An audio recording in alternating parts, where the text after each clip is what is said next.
So I'm just going to read something that we wrote just before, and then give a little bit of context, because I think you just have the title, as we are giving, we are receiving, which is something that Barbie said to me maybe a couple of years ago. What happens when we hold questions? Yeah? What happens when we hold questions that cannot be answered? Inspired by the work of Bayo Akamalafe, who emphasizes that good questions transcend the answers that we can give them, we gather as friends and kin, mothers and artists, learners and unlearners. Full of questions that rarely receive answers, we wonder together how we might practice the receiving and embracing of our shared questions without any need to make sense of or fix, or to progress to understanding. In this 40-minute interlude, we will practice being dialogic containers for one another, seeking not to build an argument or to come to a shared conclusion, but to fill up with the receipt and embrace of the question, to integrate the power of seeking without the entitlement to find. How might this giving and receiving overflow into an abundance of possibility, imagination, and presence? So just to give a little bit of context to the practice of, this event really, it was an invitation to kind of reflect on a kind of break that occurred for me maybe around about 6 years ago, when I was like full of questions and confusion for many reasons which we might cover in the context of this conversation. And but a practice emerged that was received as if I was presenting a lot of answers. And I was thinking, as we discussed and prepared for this, just how much I didn't validate the fact that I didn't have answers for myself. So I could not hold the questions I had for myself. They had to be held by others. I've been in this seeking mode constantly, asking people for answers, and not able to really bear that I didn't have the answers, and not able to bear that others didn't have the answers for me. And I think it's worth mentioning also that some of the work that I've produced, and potentially that also Barbie has produced, has been received as institutional critique, and I really don't align or identify with that. I think both of our questions are about structures, but I think the practices that I most admire and I learn from are people who hold questions about structures, but only in the ways that they are lived, not just in the structures themselves. So I think that's why I'm drawn to your work, Barbie. And I think that's why, also, I think one thing also to say is that a lot of my practice is about thinking about how to place myself. So am I an artist? Am I a curator? If I am, what do I curate? Am I a performance curator? Does it matter? And actually, in practices like yours and other people that I learn from a lot, that's all flattened in, I think, a really interesting way. It's really just about conversation and being with and learning from others. So I guess I wanted to begin with that and think, sorry, this is a bit awkward, I'm going this way and that way. And moving around. I might just bring it over here, like this. What are you thinking with right now? Wow, what am I thinking with right now? Well, I think I'm just going to acknowledge the wind. Yeah. And the goddess Oya. And I think since I've always been in a conversation with Oya since, a long time ago. I bought this book which was just about Oya. For those of you who don't know, Oya is one of the deities in the Yoruba kind of pantheon of gods and goddesses, and she's the goddess of change. She's very powerful. She's also is also expected at funerals, and expected to and she's I suppose maybe she's an opener, but she comes with a knife, and she's incredible. And actually in 2014, when I was involved in this project that was kind of revisiting Horace Ove's Baldwin's Nigger, we had one of the kind of ritual openings is we had a dance for Oya, and she kind of came in with a sword, and so I just wanted to acknowledge the wind and Oya and the winds of change, and feeling the winds of change that I've felt so much more, I think, since like 2020. Like I've been making sure that I'm out, and when I'm feeling the wind, I'm letting it push me and pull me and whatever. And I'm also thinking with, so we've talked about Bayo Akamalafe, but I really like the title of this talk that he did with UCL, which was Bending Questions as a Rite of Passage. And I like that, bending questions. And in that he was talking about naming and the impossibility of naming, incoherence, the edges, failure, listening at the edges, listening differently, of the avoidance of rushing back to normal. What does it do for this world that we've created? Do we want it? Just like, and then we just had this bit of a conversation and thinking about confusion as a pathology and disorganization as something that you can use to get clearer. Both of us are neurodiverse and kind of, with the sort of dyspraxic disorganization, kind of living with it, I think, accepting it. So thinking with lineages, just as we both were with Lama Rod Owens early this year, and he talks a lot about ancestors and lineages. I didn't put Lama Rod on here, but we must acknowledge that. And then I'm also thinking with Sankofa, which is I don't have my Sankofa necklace on here, I'm just feeling it now, which is a Akan symbol,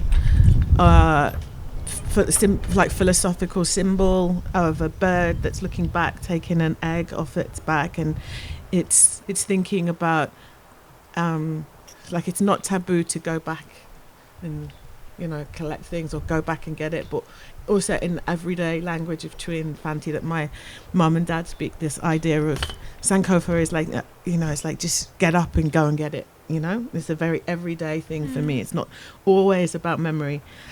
So, but thinking about memory, I've been reading Lose Your Mother, and that's been bringing up a lot of grief for me around Ghana and this and Atlantic slave trade and how we understand it, or how one thinks you understand it, and particularly in relation to Africans, the people that are still in Ghana, for example, and how people perceive us. How we get free, and with Kianga Yamatha Taylor and the Combahee River Collective Statement as well.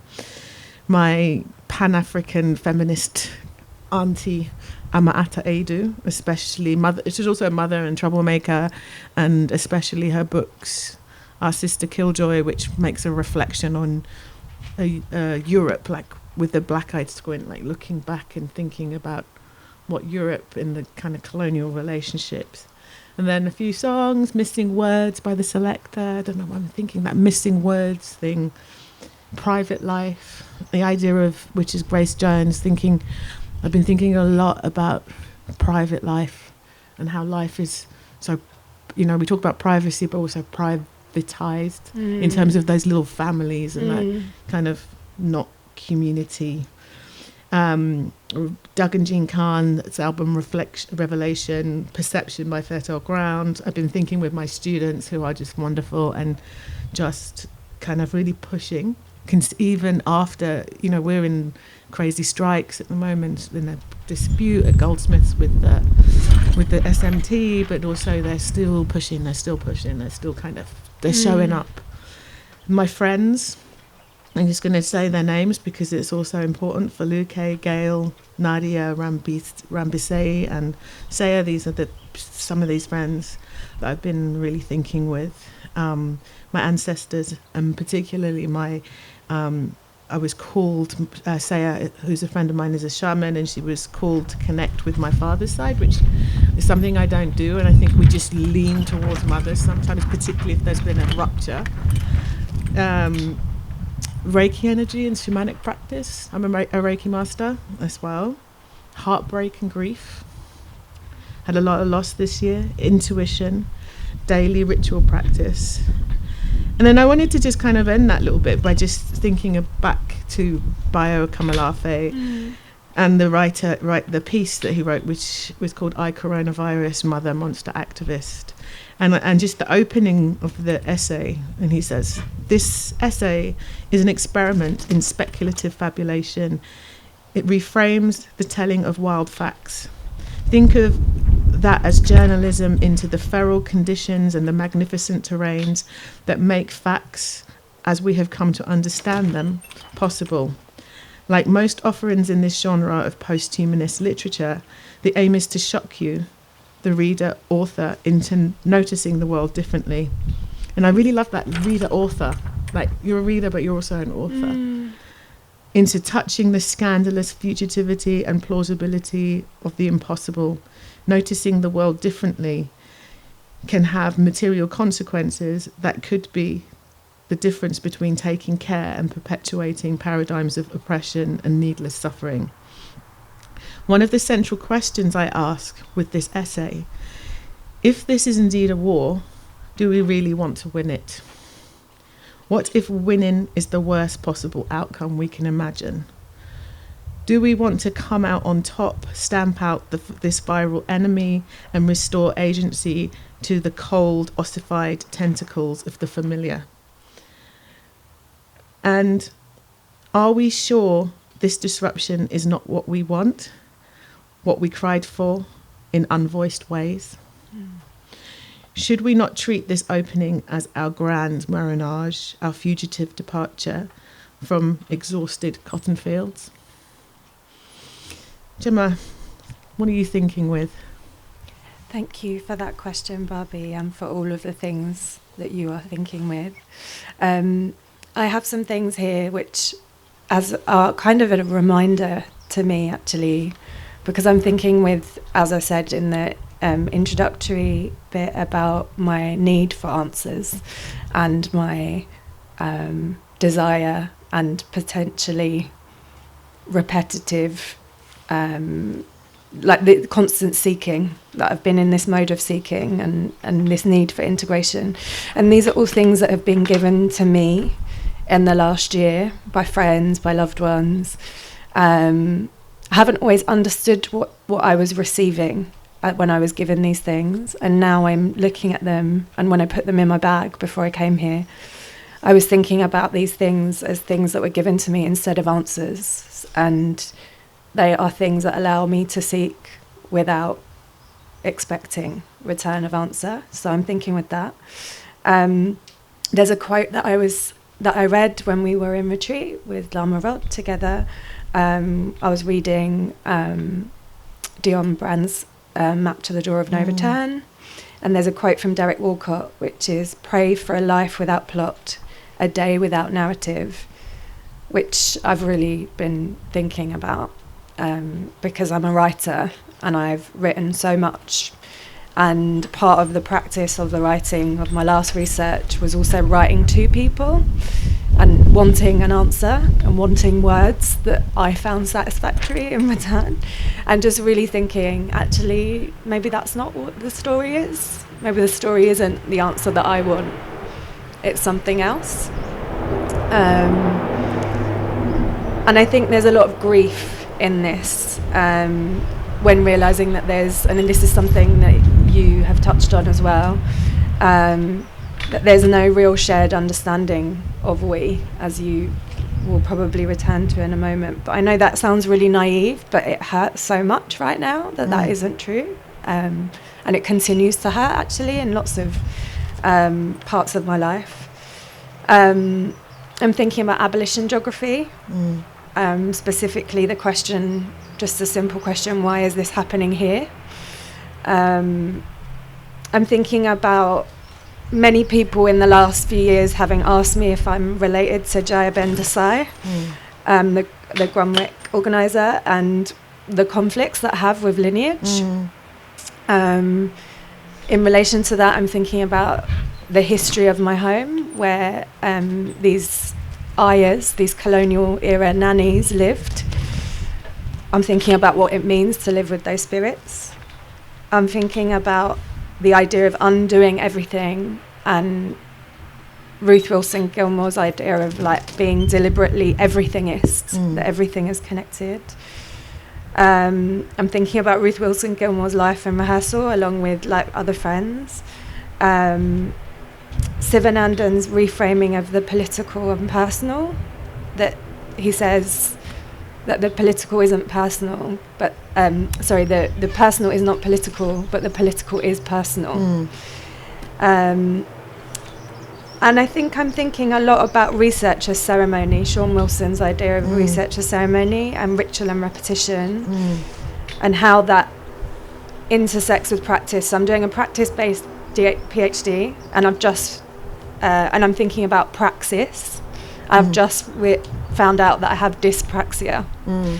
And I'm thinking really hard about what all of that means and what practice and embodying things means particularly to me.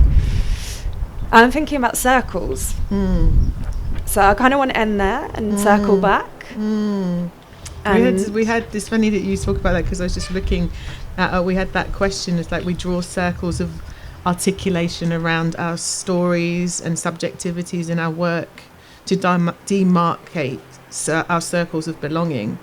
And who do we write to? Who does our writing belong to? How will we begin? Shall we pick a card? Yeah.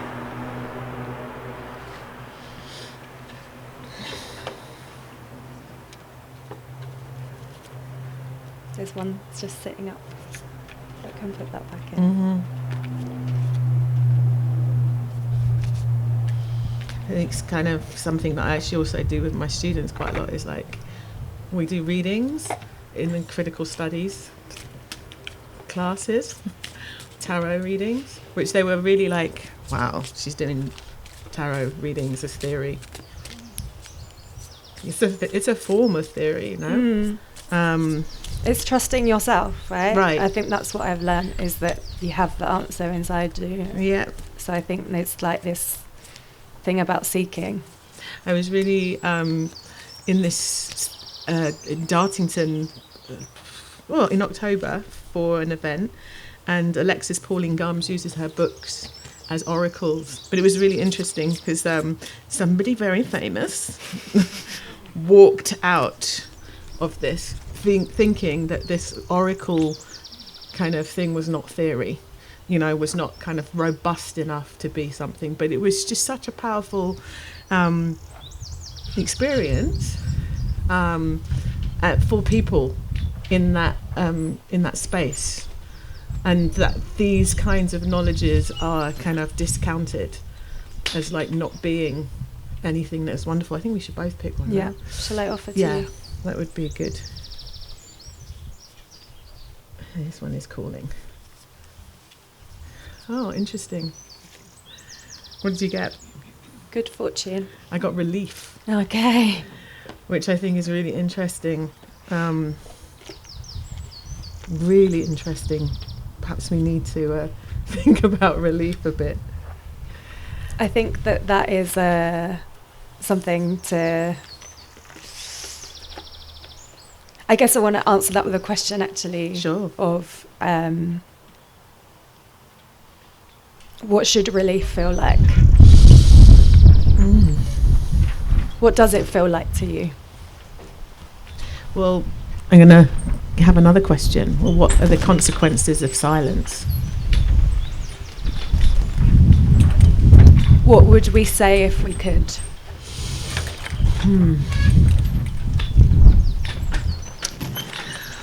What do we want from each other after we have told our stories? Do good questions transcend the answers we give them?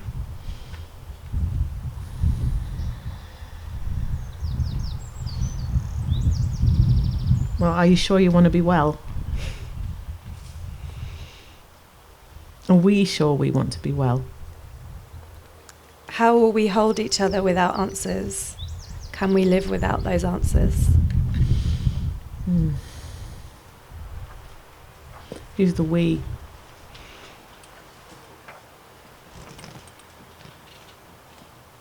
Who will buckle under the weight of all the questioning?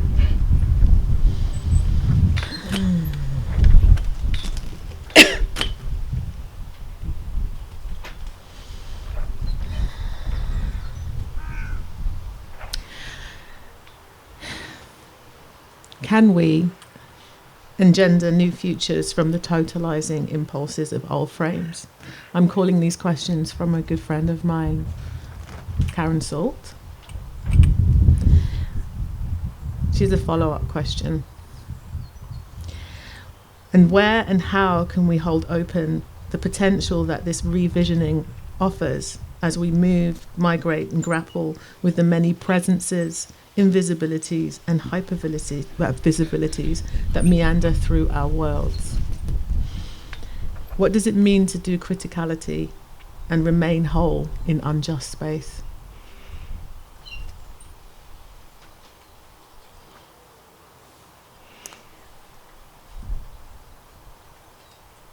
How do we honour the ritual of repetition and yet still interrupt it?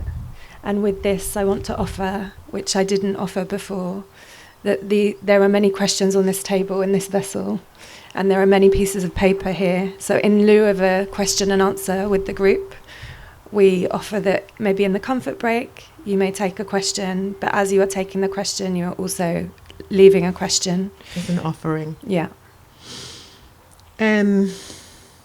Maybe I want to kind of think about repetition for a minute. Because I think all those opening questions from sort of all of them, Karen, Bayo, and the other questions that we have been thinking about are about this repetition that is kind of happening right now. I've been thinking a lot about getting back to normal, and who doesn't live in normal, who's never lived in normal, who's never been normal, never considered to be normal. Who wants to be normal anyway? Wasn't there a brilliant book? I think, is it Janet Frame that's written a book that's like, who wants to, what was it? Why be happy when you can be normal? That's what her mum said to her. Yeah, Jeanette Winston. Yeah.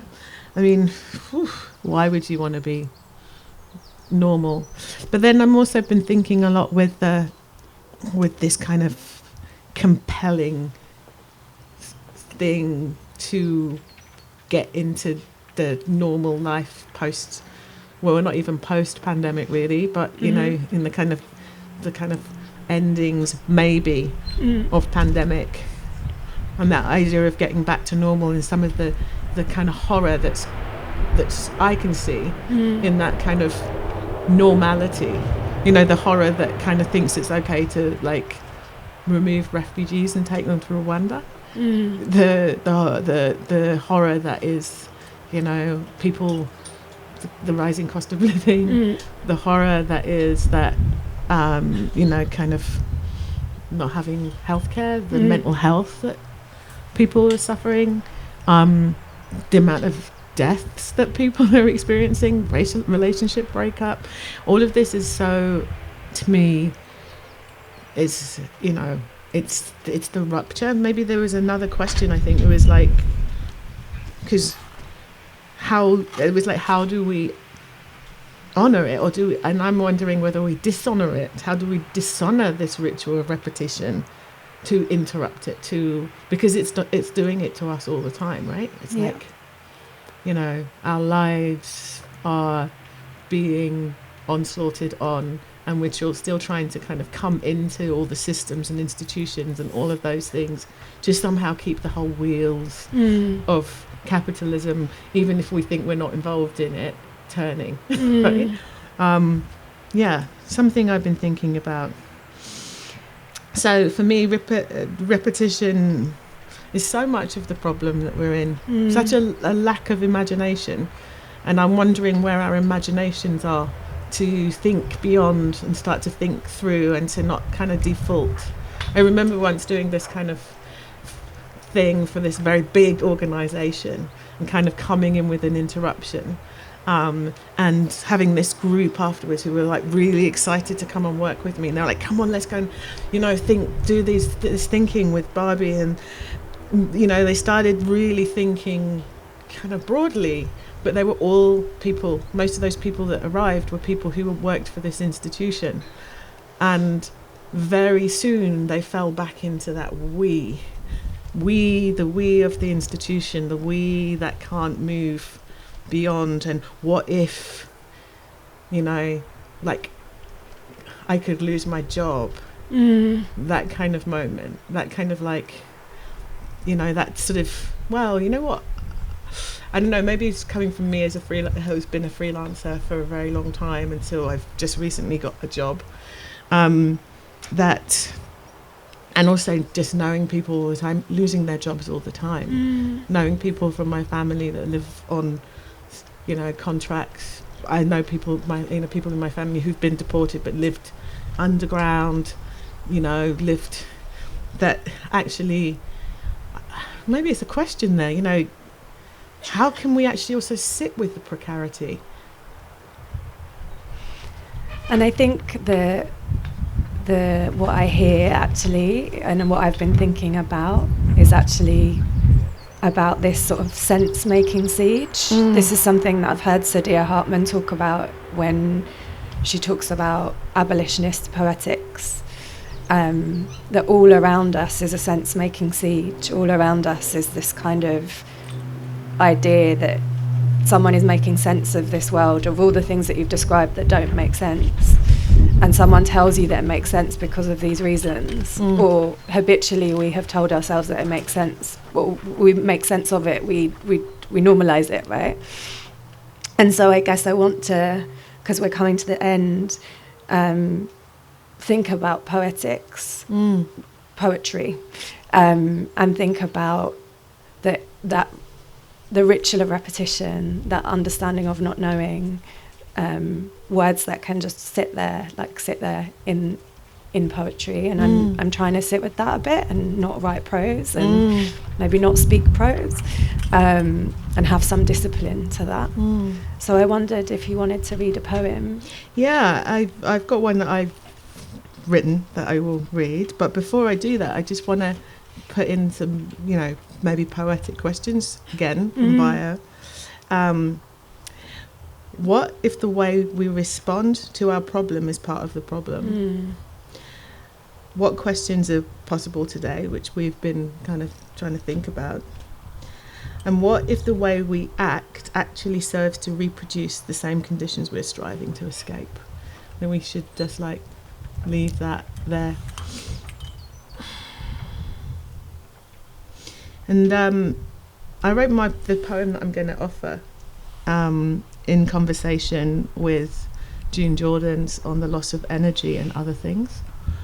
And June Jordan, I think, is just like, is, because she's an ancestor and she's living around and watching and kind of, you know, operating in her way. And in the ways that we keep revisiting her work and her living room. I think that she was so adept at thinking through some of the conditions of the world. And that was kind of, I suppose, my response in this poem, which, funnily enough, you read before you came. Yeah, I have it on my wall, your print. Yeah. Okay. This is how we come here as we...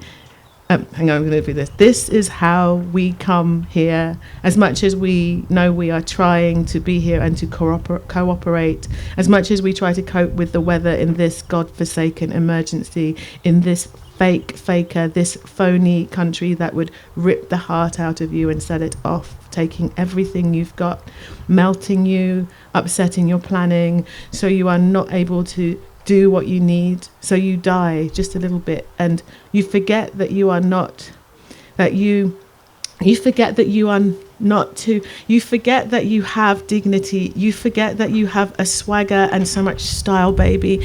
On Monday morning, you're rocking the same smile you had on all weekend, though you tried not to cry, to scream, to do anything, but was really too much.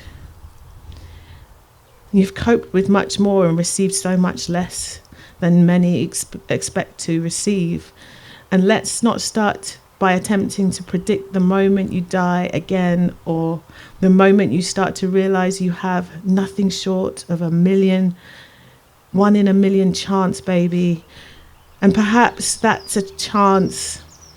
And perhaps that chance is on you. And perhaps you are the 1 in a million that God will bless in church on Sunday, Or maybe you will get it on with someone sweet and sexy and wake up early.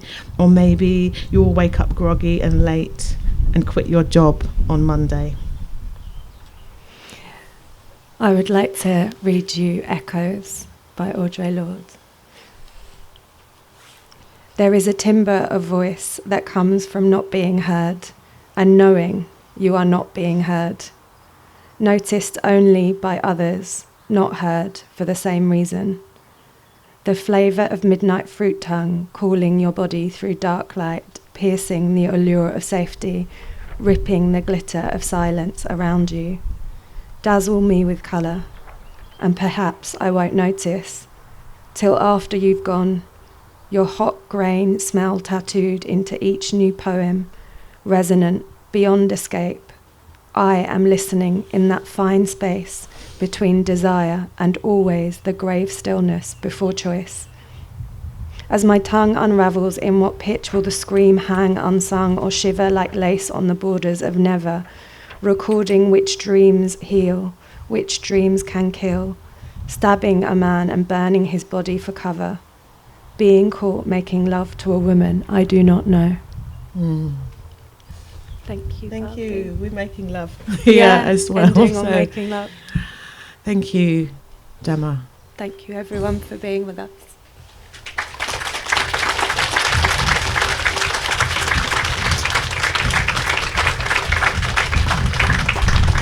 I just want to kind of like respond to your card and my card and just like, yeah, I mean, I do feel relief right now. I feel good fortune. Thank you. Thank you very much.